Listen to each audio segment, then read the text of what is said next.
John Locke's letter concerning toleration is a defense of what we may now refer to as the separation of church and state.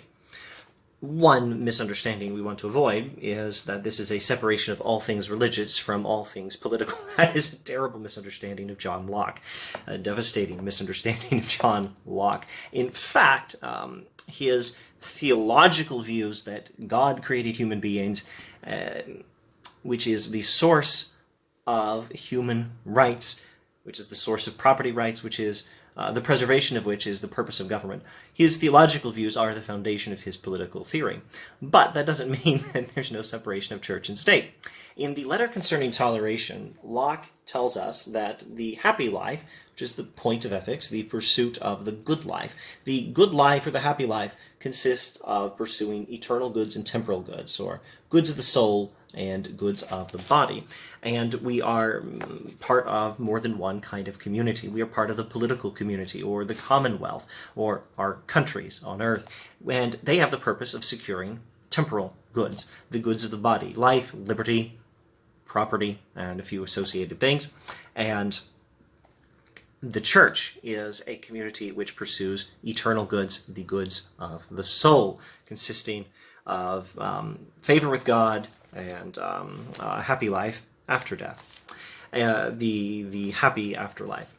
All right, there are two aspects of the happy life, and there's more than one kind of community, and the state is the institution which aims to secure temporal goods, and the church is the institution which aims to secure eternal goods. The temporal good and the eternal good are to be pursued separately as separate things. We must have means which match the ends. The purpose of achieving temporal goods requires a means that fits that purpose, and that means it does include physical force, which is the whole point of government, to have physical force in place for the protection of life, liberty, and property. And eternal goods are different. Here's what Locke says about that. Letter concerning toleration. In the second place, the care of souls cannot belong to the civil magistrate, because his power consists only in outward force. But true and saving religion consists in the inward persuasion of the mind.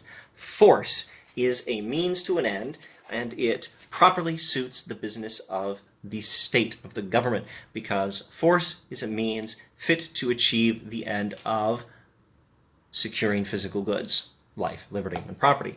But eternal goods are an end that require a different means for their security, persuasion and not force. And hence, the government should not be telling us how to worship God and telling us which church is the correct church. Elsewhere in the text, he gives the same analysis. This will take a little bit longer. This is a longer paragraph, but it's a wonderful paragraph. I probably won't read all of it. But after all, the principal consideration which absolutely determines this controversy is this.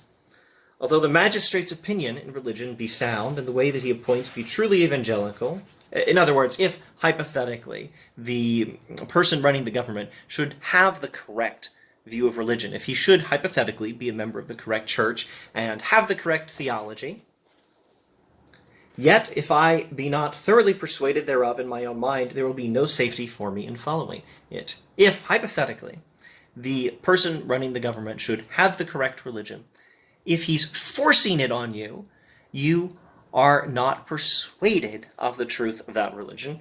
You are just acting like you are because you're under the threat of force. And is that good enough to achieve the purpose of religion? The purpose of religion is eternal happiness. The purpose of religion is spiritual and eternal goods, goods of the soul, not of the body. Will force persuade you to believe in the teachings of the right religion?